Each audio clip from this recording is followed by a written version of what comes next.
is this who I want to be? For me,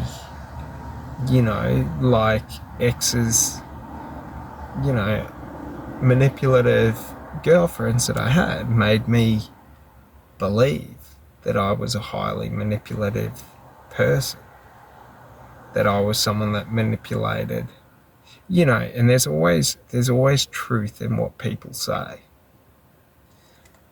Like, that's the funny thing. There's always truth in it. So if someone calls you, for example, if someone calls me ugly, yeah, I'm ugly.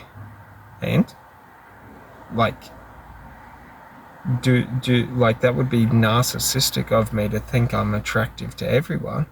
Of course I'm going to be ugly to some people. Like, does it really matter? Like, that's a funny thing. So it's like, we got to understand the difference between the ego and the subconscious, because essentially our ego is just our conscious mind, and our ego always wants to think, that we are the best, that we are. And if you want to know a narcissistic person, that's just someone who is in their ego, who is trying to win at all costs, who has let go to the ethical side of them. A narcissist is just someone who will manipulate the circumstance or manipulate the environment to make you feel like you are less than, so that you feel dependent on them. And a codependent person is just someone that, like, feels a need to depend on people. A codependent person is just someone who has never taken responsibility for themselves. So that's an important thing, is that codependency is a negative trait as well as narcissism is a negative trait. Because if you're not taking responsibility for where you are in life, for your happiness, for who you are, like, you're not a positive person. Even if your intentions aren't to harm others, if you're harming yourself intentionally because you're not willing to do the work or put the work in to, you know, learn what you need to learn, to accept responsibility. Like, that was the greatest piece of advice I ever got from personal development content in motivational speeches, was that, like, the key to life is 100% acceptance of responsibility. Regardless of anything, everything is my fault. Because regardless of anything, I am the one that puts myself in every situation. Even if someone lies, cheats, and manipulates me, I put myself into that environment. They didn't have a gun to my head and say, if you don't get in this environment, I'm going to shoot you. You know what I mean? So, like, there's always some truth to, I wanted something out of those relationships, or I was in those relationships for convenience because I didn't want to be alone. Do you know what I mean? Like, most of the negative relationships I was in because I didn't want to be alone. So, like, I allowed negative, toxic behavior, even though, you know, even though I shouldn't have, I allowed it because I didn't want to be alone. And that's a very important thing to realize, because a codependent person will always want to play the victim as, oh, but I'm a giving person. I'm such a giving person. Yeah, but you give to everyone but yourself. That's not a good thing.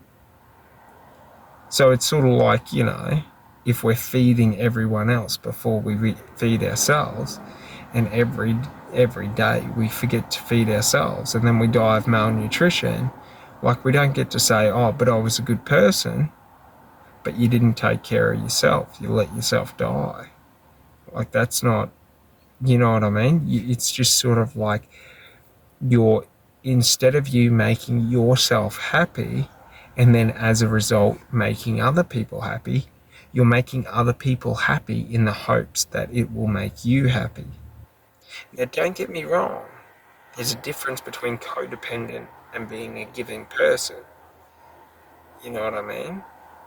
Like feeding others before yourself when you know you can is a good thing. But if you cannot feed yourself because you refuse to take responsibility for yourself and you choose to feel guilty about taking responsibility for yourself, that's a bad thing. Do you sort of see the difference? It's not that, like, being a good giving person is a negative trait, but being someone who refuses to give to themselves and take care of their own needs, that is a very negative person. Because that is someone who will always depend on someone else to take care of them. Just to the same, a narcissist requires someone else. Do you know what I mean? So I've lived as both. I in my younger years, you know what I mean? When I was 16 to 24, that's all I knew, narcissism. Because the environments that where I was in, because the movies, because the TV, because all of where I was creating my identity of self, the environments I was putting myself in, because I wasn't validating who I was from me, I was always validating who I was from my external environment. Well, I had a tendency to be around narcissistic people,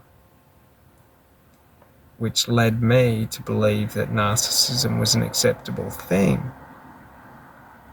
You know what I mean? I was never narcissistic to hurt other people, but I was always narcissistic to get my own way. And I didn't care if, other people got hurt in the process. And that's the funny thing, is that, like, I had to work through that. Like, we all have to learn to forgive ourselves first before we can forgive another. Because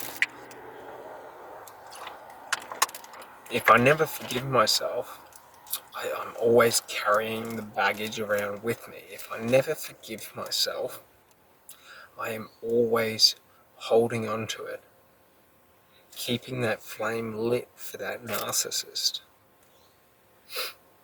But the thing that snapped me out of it was the realization from observation of the narcissists around me, was that they never self-reflected.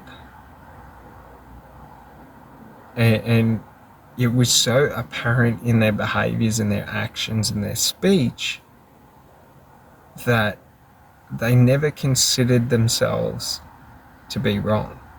And the problem for me personally was I was training to go to the military. So, like, if I'm going into combat and I'm highly narcissistic and I think I'm perfect and always right, the likelihood that I'm going to die in combat is quite high because I won't expect the attack. That was the thing. My saving grace was that I was always trying to predict and prepare for combat with other people. You know what I mean? Be it on the street or be it in a war zone. So, to prepare for combat with another person, it's very important that you understand that person's capabilities. But what I would realize and see in myself was that I would always overassume against other people. And that was never a good trait, because if I assume someone's not going to hit me and I assume someone else, I'm better than someone else, I will underestimate their power. And this means that, I won't expect either the ferocity of their attack or the strength behind their attack. Which means, in a street fight, I'd probably get my head kicked in. In combat, I'd probably take a very rookie move and get shot. So it was very important for me, just in understanding combat and self-defense and stuff like that, that I had to be 100% honest with myself and always accept that I can be wrong. And that's what really snapped me out of the narcissism. But it didn't do it for everything, but it did it for, at least combat and at least self-defense. And then from there, it sort of expanded to looking at, maybe I'm not, if I think other people are idiots and they don't know what they're talking about, maybe I'm wrong. And then when I moved into business, it was about, trying to create a great business. So, like, in trying to create a great business, it's not good to be narcissistic. Because when you're narcissistic, you don't understand your customers' needs. You don't understand your competitors' advantages over you. And a lot of businesses, part of the reason they fail is because, for a portion of those businesses, the owners are highly narcissistic to the point where they can't see anything past themselves. So they always fail because, you know what I mean? They become ignorant and blind to anything. And that was never something I wanted. So I had to accept, and it's only when I got into personal development that I started to realize I had to take responsibility and acceptance in everything, that, like, I can be wrong. Up until doing personal development, there was no belief that I could be wrong. And that's a funny thing, because that is the key in self-validation to understanding these beliefs. Is like, we have to do that level of self-reflecting in terms of, maybe who I am is not really me. Because if I don't ask that question, I will never get an answer. I will never know the answer. And it destroys the ego when we do this.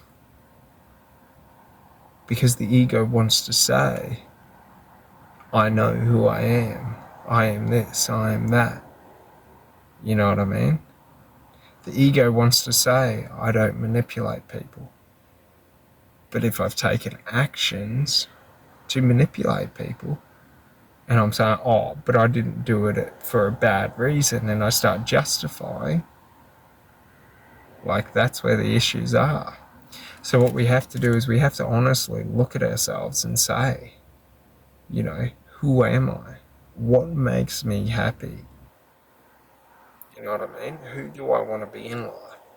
For me, like, being highly aggressive is a learnt skill.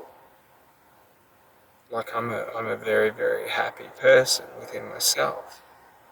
But other people provoke me to being highly aggressive. Because it's a learnt survival skill that I learned out in public. If I wasn't ready to be highly aggressive and, fight to the death, like, people are going to try and fuck with me and attack me. Like, that's just how it is. That's how growing up was for me. That every time when I was out, in society, in the streets, walking around, if I assumed that someone wouldn't attack me, they would always try and attack me. And for me, growing up, we're not talking about other kids trying to attack me, we're talking about grown adults. So, like, I had to learn that, like, everyone is a threat. And if I'm not prepared to fight everyone, like, the likelihood that someone's going to try and attack me is quite high. Because the times that I decided, because I was such a happy person, like I would always assume people didn't really care about me, like they didn't really have anything to do with me. And then they would make a point, because I looked at them wrong apparently many times, that, you know, they were going to try and fight and bash me. But it's like, is that me? Do I want to be that person?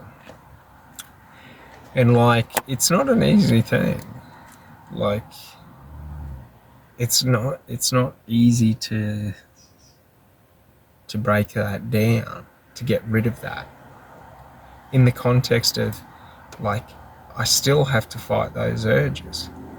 But by understanding that my response from anger comes from, like, a fear-based mentality, to where when I want to respond with aggression, it means I'm afraid of something. Does that make sense? So it's like, you know, so like, for example, if someone makes me feel insecure, I'm afraid that they're judging me. Because, you know, judgment was always a negative thing growing up for me. Because, you know what I mean? And it's like, yeah, it's always we're trying to fight those fear-based responses. You know, we're trying to fight that ego-based response. You know, where if someone calls me stupid, that I must make them feel inferior, you know, through articulate means. So like, if someone tries to say I'm stupid, you know, like, I used to feel a need to, you know, debate them and then make them feel inferior and make them feel stupid by the sheer amount of knowledge that I have and understanding that I have. But that's not the right approach. Just the same, aggression's not the right approach. That if someone calls me stupid, that I should make them physically feel inferior. You know what I mean? And it's like, it's hard. It's always been hard. Like, the way I've put it is, my entire life, like, I'm always just that close to killing people. Like, there's no in between for me. That's why I refuse to react to people, is because for me, it's reacting to death. Either I die or they die. Like, that's just how it's been. So, like, I just always refuse to do it because I don't want to go down that road, which is the right route. When we feel the need to fight, we walk away, because fighting will only lead to, you know, arrest, charges, someone potentially dying, you know, grievous bodily harm, like maybe I'll get my head kicked in. Like, the thing is growing up, like, it wasn't that people threatened to bash me, they threatened to kill me.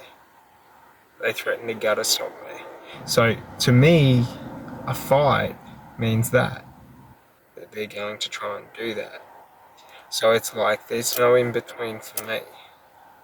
Because it wasn't that some kid was trying to fight me and punch me in the face once. It was that a 45-year-old dude was threatening to gutter stomp me. You know what I mean? And especially when you're like between the ages of 8 and 13 and you don't have physical strength, when a grown man threatens you with that, you don't really have anything to do if you can't run. And that's the thing. So like, my response to that was to develop hyper-aggression. So that when I felt intimidated, then I just would become highly aggressive. Because before I taught myself hyper-aggression, I would never be expecting it to go that way. And then I would get into some pretty hairy situations. So it's sort of like, But in trying to break that, like, I have to remember back to who I was before those instances. Do you know what I mean? Like, I'm not someone that enjoys harming another person or even an animal. But it's like, if I get into that state, I highly enjoy harming other people. So, like, you know what I mean? But that's all just learned because that's how we do it. So we learn from, martial art experts. We learn from military experts. We learn from combat. We learn from,